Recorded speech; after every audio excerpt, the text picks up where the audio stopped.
From the Lean Enterprise Institute in Boston, this is the WLEI podcast, where we share stories of people making the world better through lean thinking and practice. For more information about LEI, including how we can help you apply lean thinking, please visit lean.org. Welcome to the WLEI podcast. I'm Matt Savis, and today I'm passing the mic to Mark Riech, LEI's Chief Engineer of Strategy and Senior Coach. Mark has an exciting new book coming out this March called Managing on Purpose. In it, he introduces the strategic planning process known as Hoshin Kanri, sharing insights from his time at Toyota and years of coaching organizations globally. The book provides a practical guide to developing strategy, aligning teams, growing leaders, and driving sustainable innovation. And LEI is excited to get it in your hands this coming March. Now, I'll turn it over to Mark. Today, we're going to have a guest with us by the name of Geoff Miller.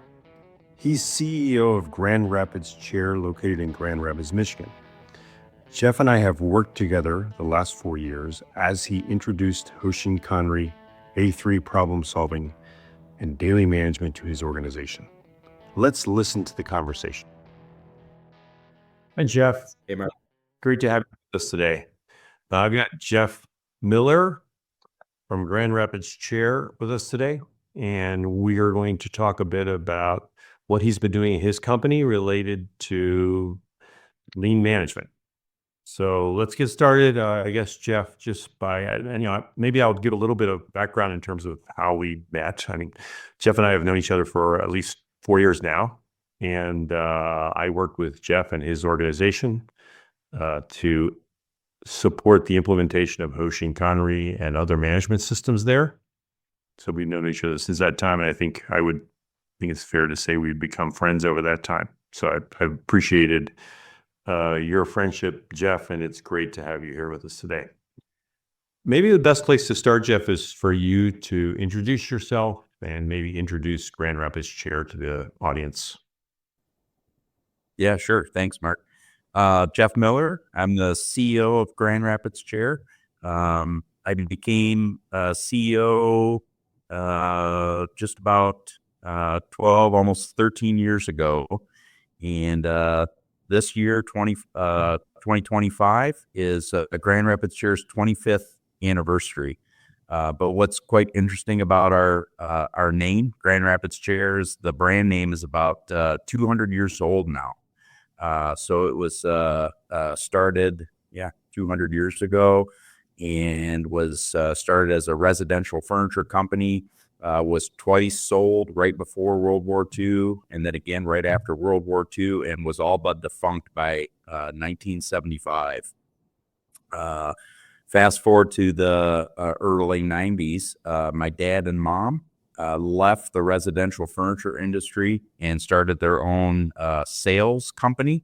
Our company name was Manufacturers Resource, and this is a real long story outside of the scope of the podcast today, but what led us to changing our business model from that of a contract sales company to a manufacturing company in the year 2000 was really the story of the residential furniture industry largely offshoring as the world was globalizing in the 90s and the aughts. And my mom and dad really got caught up in the offshoring and the decay of the residential furniture industry, and the upstart of the commercial office furniture industry today was really growing. So they effectively switched their business model and switched industries right around 2000, and we changed our name to the Grand Rapids Chair Company. Secured the name for about $250, and kind of the rest is history. So the last 25 years, the family business of myself, my mom, and my dad in the 90s have grown to really where we are today, about 170 employees, and kind of an interesting journey going from no manufacturing to the manufacturing that exists today. We're producing in three different value streams around 800 units per shift, and have been on a lean journey for about 25 years. So I'll pause briefly. That's probably enough background? No, I mean, one of the things that's exciting for me, Jeff, is from my time when I was in Toyota as part of a group called TSSC, which was set up to help revive manufacturing in the US. It's great to talk to a small manufacturer like yours and to work with a small manufacturer like yours to ensure that we keep that kind of industry here in the United States. It's great to hear about that. It might be helpful for the audience, Jeff, for you to also tell them a little bit about you and like your history with Grand Rapids too. Yeah. So my history with the company is, coming in really on the ground floor as we were really changing our business model from only doing sales and really having a brandless company. My dad really was the brand in the 90s, and trying to create something that's bigger than my dad, bigger than myself, and really build a brand. So it's been 25 years of doing that. And quite frankly, I think I've had the opportunity of a lifetime. Many people don't have the opportunity to do what I've done and experience what I've done in my career, going from, an office that really only had a printer and a computer to experiencing what I've experienced over the last 25 years to completely vertically integrate a manufacturing facility to what we've done today. So I've worked all across the business. I've worked in sales. I've worked in marketing. I've worked in supply chain. I've worked in engineering. I've worked in manufacturing. And really what I've come to understand is really kind of the complete value chain that exists on how Grand Rapids Chair makes money. And my experience, again, it's really been a blessing being able to work across the business up and down like I have in the last 25 years. It's gave me great experience that I would have never had I not been able to work within my family business. Yeah, great. Thank you very much for that background, Jeff. That's really good. How did you first encounter lean principles? I mean, kind of what was that impact on your leadership style and your first encounter? This will probably make you laugh, but in the late 90s, before we had changed the business model and the name, our company name was Manufacturers Resource, and we had started to do really our first kind of value add type of operation. We had secured a small lease space where we were storing some product for the first time from one of the manufacturers that we were representing and selling these products to an office furniture manufacturer here in West Michigan. And we had run out of space, and we were seeking to negotiate with them that, hey, you have to take all of our inventory. So it went from conversations with their procurement people to conversations with their manufacturing people, which led us to interactions with the nucleus of lean at one of the office furniture manufacturers. And they had a lean team as they themselves were seeking to really transform their enterprise.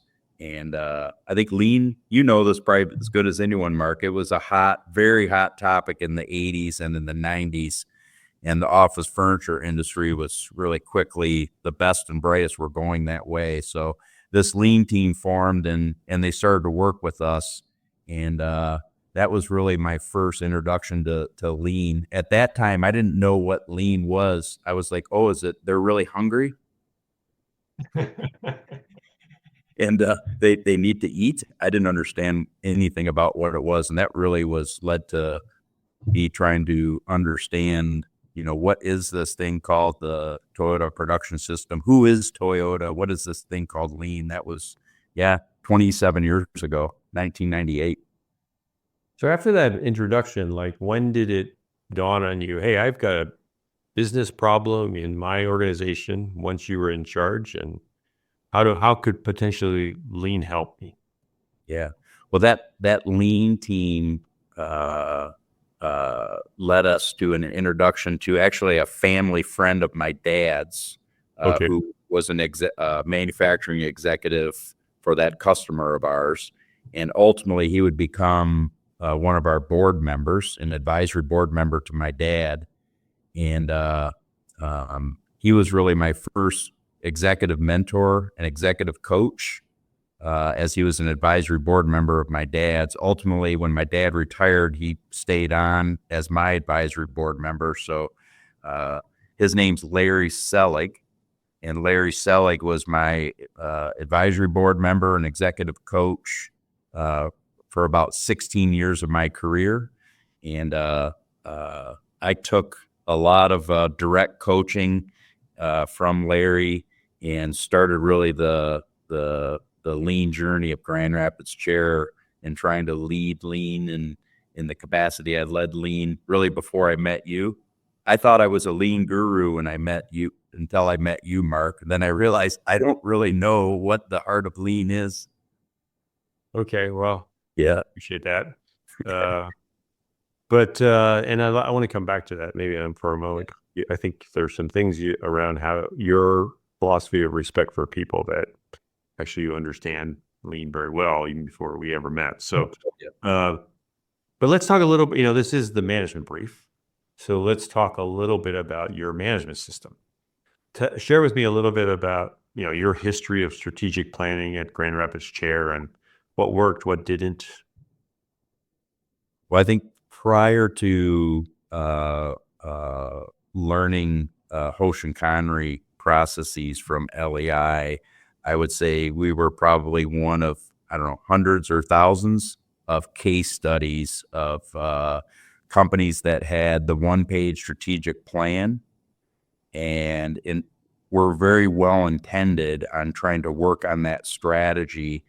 But once the plan was made, the do and the check really never occurred until probably the next planning cycle when we woke up and realized, man, we really didn't do anything that we planned. We did all these other things, but we moved forward, but not really where we intended to go most of the time. So I would say, in my opinion, of just talking to other CEOs and business owners, without a meaningful management system, the strategy was never worked on in a purposeful way. Checks didn't occur, but we did a lot of things. Okay, well, tell us a little bit about once you were introduced to Hoshin, what happened then? I think this year, 2025, is our fourth year of Hoshin, and it's been. It's gone from really, really messy. I call it kind of strategy, cardboard, and duct tape. The first year, not successful, but, every year in the reflection of, how did this cycle go? It's gotten better and better with each cycle. What I've witnessed the last couple years, in reflection of how were we functioning before Hoshin and how are we functioning with Hoshin? Today it's a remarkable difference from the last year of doing strategic planning and prior to Hoshin. Today you can go to Grand Rapids Chair and you can very quickly assess what is the strategy, what is being done to work on the strategy, and is it working or not, those activities. And tell me a little bit about how you can see that. Well, I think in our second year of Hoshin,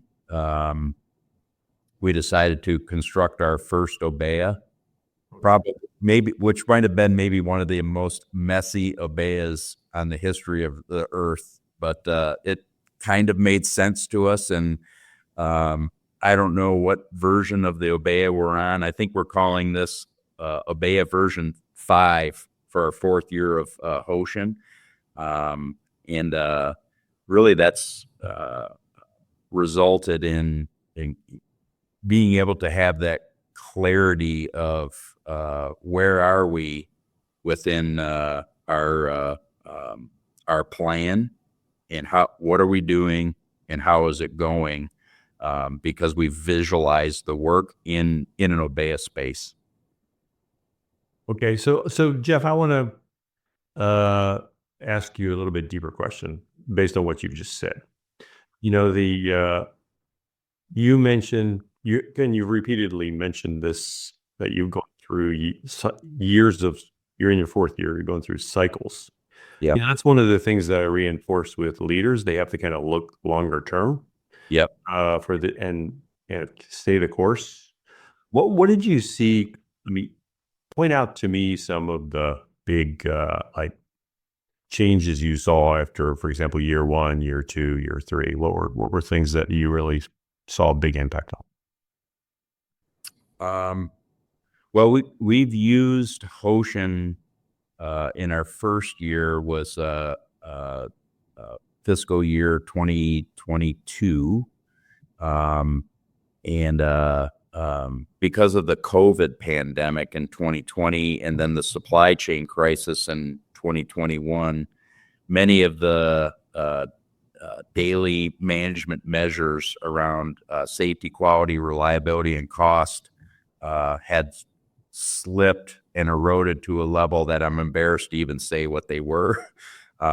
We had some horrible performance in quality and reliability daily measures, and we used Hoshin to try to quickly build stability into those daily measures in fiscal year 2022 and fiscal year 2023. And actually we kept at it in with our quality measure, daily measure being a Hoshin priority in fiscal year 2024.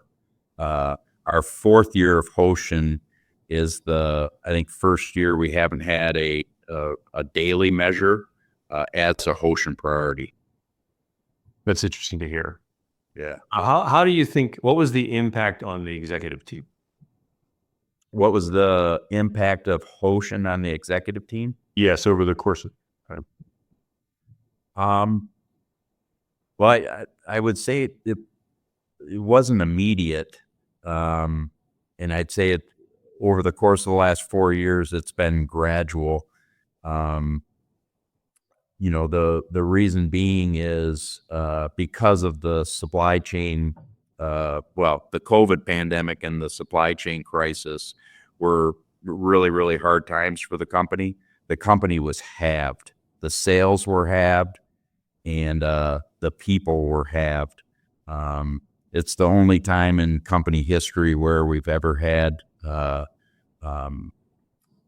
layoffs and involuntary layoffs. I'm really embarrassed to talk about it, but because of our customer base being largely restaurants and hotels, with what happened in North America, we had no demand, or half the demand almost immediately after the onset of the COVID pandemic. And being a small family-owned business, there weren't the financial resources to persevere any kind of storm. So I was forced to do what I did during the pandemic to try to save as many jobs as I could.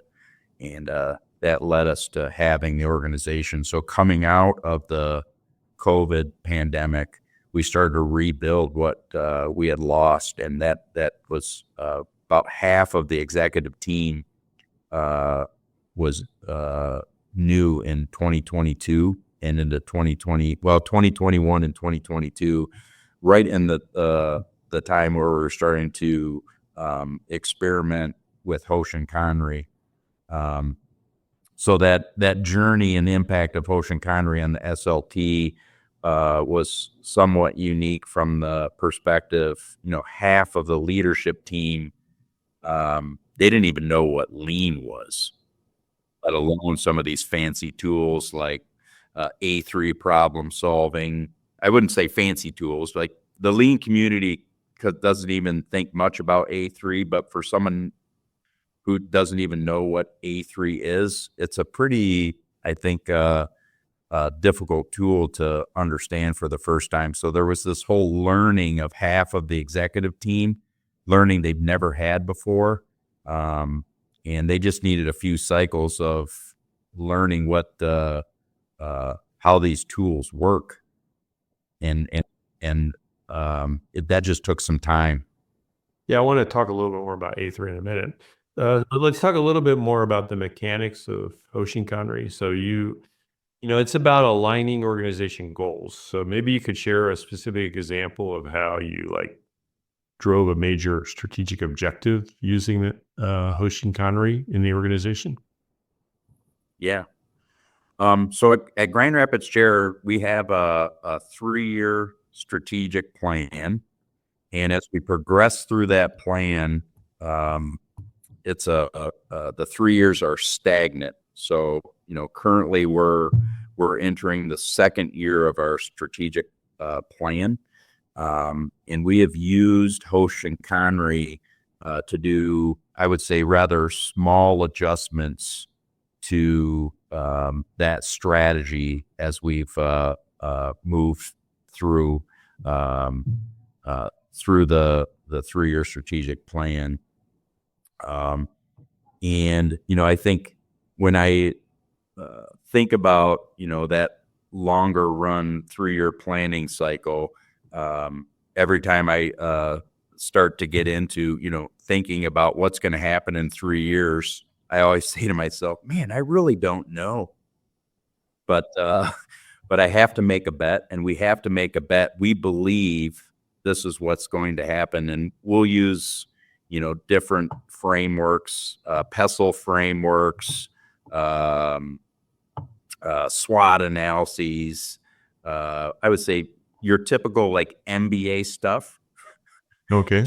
To come up with, how do we see that future state 3 years from now, and what investments do we need to make in human capability and process capability to leverage our value proposition more effectively than our competitors.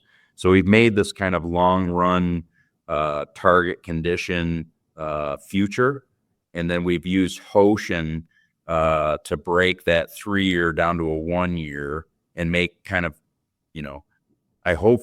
hopefully every year it's, not something like the COVID pandemic hit and we're making a very large strategic shift.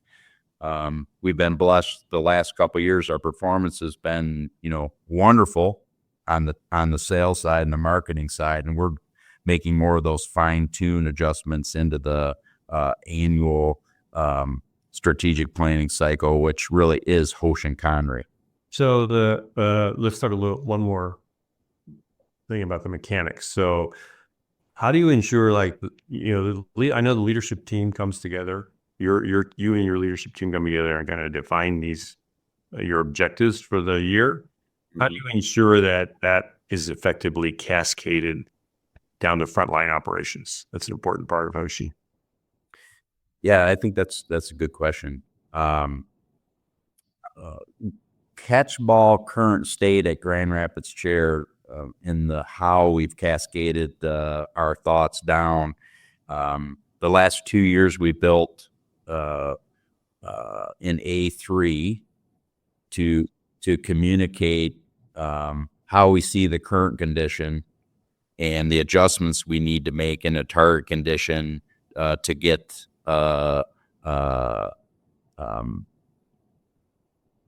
achieve basically the next year's strategic goals that we have on the strategic plan.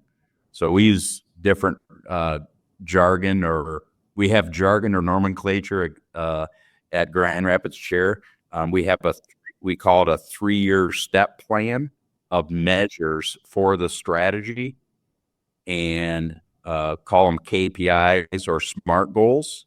And when we do our annual planning cycle, we'll assess how did we do the goals we set for this year, and are there any adjustments we need to make in reflecting on the step plan goals from the strategic plan that we set for the next year we're beginning to plan, and then we'll harvest that information and communicate it into an A3, and then when the senior workshop, the annual planning workshop is completed, I'll take the lead on crafting that A3, and then this year it was 3 rounds of catchballs with our larger management team, and the first time was basically presenting the A3 and giving them a few thought starter questions during the meeting, and then we came back with the purpose of, all right, you've had time, you've been presented this A3 on how we see the strategic execution. What do you think about the adjustments that we're going to make? You see all our checks, you see the adjustments we want to make, you understand the current state of where we are in our strategy. What do you think of the adjustments? Are these the right things to do? And that took us 2 meetings with our larger management team, which were about half-day meetings where we're kind of hashing it out and gaining that vertical alignment and that horizontal alignment amongst the larger management team at Grand Rapids Chair. Great. So what advice do you have for leaders who might struggle to implement Hoshin Kanri? Yeah, that's a good question. So the advice that I would have for a leader seeking to implement Hoshin Kanri is, if you're not really living it and doing it, I would say with almost 100% certainty you will fail. What do you mean by living and doing it? You have to model the way and commit yourself to the problem-solving tools within Hoshin Kanri. If you just leave it to other people to do, I believe they won't do it because they don't see you as the leader doing it, and you're probably not going to be successful. I would say almost absolutely you will not be able to do it. I think it's really hard. Hoshin Kanri is a very, very, I think, well, not very. It's a rather simple process. The hard work is in the problem solving, and if the top leadership is not committed to problem solving themselves, I don't think you'll be successful in implementing and sustaining Hoshin. So thank you. That's a great answer. Appreciate that. You're a small company. I encounter a lot of small companies, and they wonder, how do I apply? This seems like something big companies do, which I don't think is true at all. So maybe you can provide your perspective on, as a small company, how is it helpful for you? Yeah. Well, I think you know a lot about me. Your audience probably doesn't, Mark, but in my opinion, many small business owners can't articulate what is their management system. And the reason why I preface that, you know a lot about me, I could not articulate clearly what is the Grand Rapids Chair management system before I met you, Mark.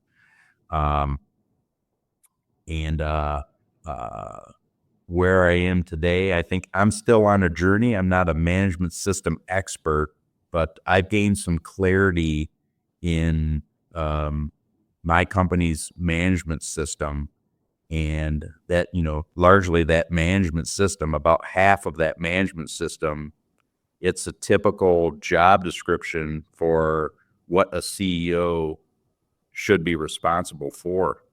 And I always articulate it as the 4 things. You bring clarity to the organization's why or purpose. You bring clarity to the organization's mission. I like to articulate that also as the problem to solve. Like, what is your organization's problem to solve? What is your vision of where you're going? And then what are the choices or your strategy and how you're going to get there? So I think, every organization, I don't care if you're, maybe I'm wrong, but this is how I see the world. Every organization of humans needs to understand with clarity those 4 things. And if you can't, your organization will not be sustainable. It'll break apart. So I think every organization needs to have some type of management system to bring clarity to those 4 things, so people want to be in the organization and help the organization feed into the 4 things. You've brought up let's shift the topic a little bit. You brought up the topic of A3 problem solving sometimes. Yeah. And I know this, I know this is pretty kind of important topic for you as you've learned as an executive. Maybe you could explain kind of your thinking around A3 problem solving and how it helped your organization. Yeah. How A3 has helped me personally, and I believe many others in our organization, is it's provided a useful framework for working on large, vague problems and gaining clarity on how we could break those problems down into more meaningful chunks and be more confident in the things that we're doing and how we would assess the impact. Are we working on the right things? Are the things that we're working on effective at solving our problems? I could talk a long time about A3, but more or less almost everything I've learned from A3, I've stolen from you, is the truth, Mark. Well, I don't think stealing is the right word. You've taught me a lot. You've been a very eager learner, let's just say. I think it's been I'd like you to speak a little bit, because I'm going to prompt the speaker here a little bit. Yeah. I've seen it coming into your organization as a great way to engage people and develop capability of your team. Would you agree? Yeah, for sure. For sure. One of the unintended learnings that I've had around A3 was, and I've shared this numerous times over the last several years, that A3 is a wonderful tool for someone to use to work outside of their direct area of responsibility, or horizontally or vertically in an organization. I've seen at Grand Rapids Chair, I've seen supply chain professionals work on marketing problems. I've seen IT professionals work on manufacturing and shipping issues. And without that that tool to engage with others, what problem do you have? What do you think's going on? What do you want to have happen? And what are you going to do? And how are you going to check it? Without really the clarity of that tool to be able to socialize with others, you really aren't able to drive the change that people want to drive change. They want to do the right thing, but they don't know how. And that A3 is really a great tool to achieve what people really want to do. I think it frees people and lets them work towards their human potential. I think it's been transformational. So, I want to ask that, everybody wants to know, this is great. Everybody is, I'm sure the audience is quite interested in, everything you're talking about, Geoff, in terms of how in developing capability in the organization. But related to Hoshin 83, they also want to know, has this given you some like good business results? What are the outcomes you've seen from doing this work? Yeah, no, that's a great question. Through our engagement with LEI, we met some pretty cool other executives, managers, technical types in a couple of other organizations, and one organization, I won't mention their name, but I am one of their super fans as a cyclist, and we had some executives visit us and in our Gemba. We visited their Gemba a couple times, and probably the third time we got together, one of their executives pulled me aside and said, "Are you really a believer? What has lean done for you?" And I pulled out financial statements just because I trust them, and I showed him my financial statements and drew on the right board and showed him gross margin. Before the COVID pandemic in 2019, we achieved our greatest financial year in company history. And then 20 and 21 were absolute chaos in finance when we lost our sales, but we built stability, really through the work that we've done to build stability into our daily management system and our learning and the stability that exists today in Hoshin. And our gross margin points when you compare 2019 to fiscal year 2024, we put 7 points into gross margin. And I don't know, I'm an MBA and a master's in engineering, so I've studied a lot of other organizations, and to see 7 points of gross margin, it's almost unheard of. Yeah, and I think that's great to hear, of course. But I believe you've also had you've engaged the people, and you've seen outcomes from that too, right? That are measurable. Yep. That's a really hard thing to assess, the culture and the emotion. Our best way to do it is we have an annual employee engagement survey. We probably ask way more questions than we should. I think we have 80 some questions. Some of them are the Gallup. What are they? The Gallup 12. So we have 12 of our questions are, more or less, I would say similar or the same as Gallup, so we can compare against that. They publicly put that data out there. Our overall engagement, I think, is up from 2019.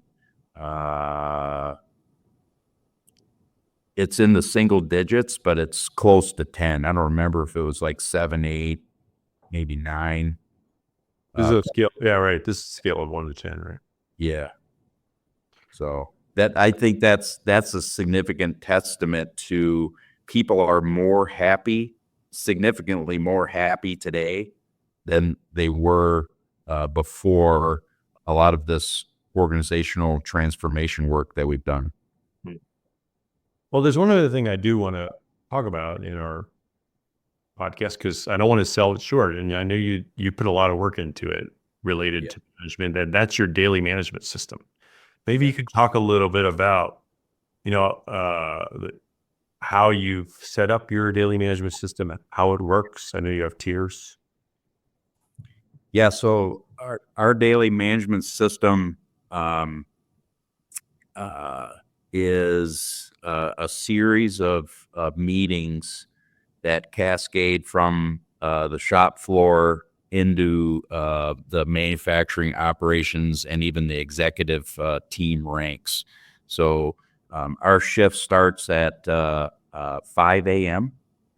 and at 6 a.m., all of our employees in direct manufacturing on the shop floor attend, I think, a 12-minute daily huddle. And the agenda for about a third of that is somewhat fluid, where we're talking about communications that we believe are necessary for all employees. It could be, we have anything that, we need to communicate to employees. And then the rest is we do some stretching, and then we go into our daily management measures as they exist on the shop floor, and more or less they're the same. They're four large KPIs: safety, quality, delivery, the reliability measure, and the cost. There's some sub-department metrics that are exist as well. So moving from that all employee shop floor huddle, we call it, is the first round. Then it's a series of management meetings, and we call it our tier-based system. There's a tier 1, which is our supervisors. We have 3 supervisors on each shift, and they're meeting with their zone leaders to review the metrics and the problem solving against those metrics at their tier 1. From there, the supervisors then will meet with our manufacturing manager, and more or less, as we work from the tier 1 to the tier 2 to the tier 3, ultimately to the tier 4, which is the CEO's meeting. It's a elevation and escalation of, hey, these problems exist on the shop floor. And as we escalate from tier 1 all the way to tier 4, we'll gain an enterprise-wide view of yesterday's problems that couldn't get solved by the local area leaders. And ultimately at the CEO's meeting, which is my meeting, it's everything from manufacturing, supply chain, marketing, sales, finance, and HR. They'll come to me, and I will probably get a couple problems every day that couldn't get solved by the rest of the organization, and we'll make decisions on who might walk away with, any one of those problems that have been escalated to us. So the current condition of our daily management system, I would say it's rather fragile, and it's actually a Hoshin priority for this year, because really of the experience we've had with the people resulting from the pandemic. A lot of our processes went into a great deal of decay. We've hired a lot of new people, and we're really trying to build stability into a lot of our processes. And I'm ashamed to say, but the daily management system in 2020 and 2021, there wasn't one. Like, we stopped doing it. So it's really core to trying to build stability into our organization is to rebuild our daily management system. And we have a Hoshin priority for the daily management system this year, because what we've done a really good job with, as I articulated with this huddle and this tiered system, is we've done a really wonderful job of determining what are the metrics that we need to work through this daily management system. The reason why it's a Hoshin priority this year is the problem solving isn't as focused as it should be, and the human capability that exists in the organization is, I would say, largely inadequate. So 2 of our 4 Hoshin priorities for the year, one is around the daily management process itself. The second is the human capability, and it's our lean education system, which is a lot of problem solving and some of the soft skills around people and management. That's a great explanation, actually. It's kind of ties together a little bit, all what you just explained ties together the three things we were talking about today: Hoshin and your adoption of it, A3 problem solving, and daily management. So good luck with fortifying that this year. I guess maybe just to close things out, Geoff, it would be good to hear from you. Like any other thoughts you have or reflection points about the journey you've taken over the last several years, or even going back further. Yeah, that's a big question. That's rather vague. Can you be more clear? This is a good point. Yeah, I mean, our audience might be interested. Like, is there anything you would have done differently, like was in the course of this journey? Yeah.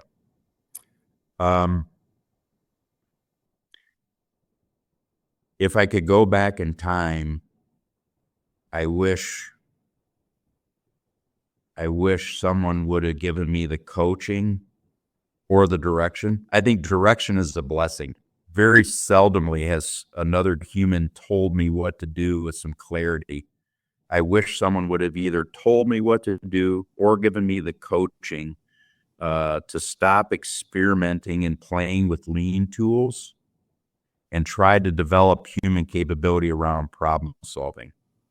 Because when I reflect on really my personal lean journey and the lean journey of my organization, I would say it's very typical from what I've heard from other companies and other executives or leaders really across the world.